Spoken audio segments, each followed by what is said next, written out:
These hot fudge sundae cupcakes are so easy to put together and would be great for kids' birthday party. Today on yoyomax12.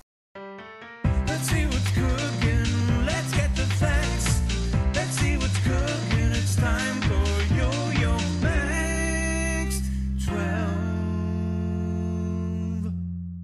Now to make these, you could use a regular bowl, or if you can find them, I recommend you use these miniature waffle bowls because they look really good and they taste great too. I bought these at my local grocery store, and in fact what we're going to make is going to look exactly what's on the cover of this box, except we're going to use a cupcake instead of ice cream.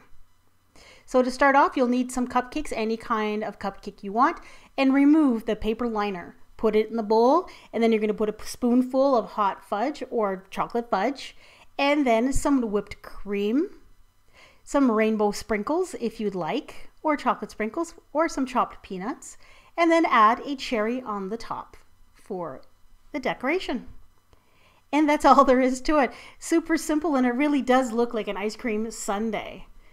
So thanks for watching, and I hope you give these hot fudge sundae cupcakes a try. I've always been intrigued, and I've always enjoyed making food that looks like other food. So if you're interested in seeing more of this kind of video, go ahead and click right on your screen. That's a link to my food that looks like other food playlist. Or you can look in the description box for that link as well. And while you're here, why don't you subscribe and you'll be notified when I make new videos. Bye-bye.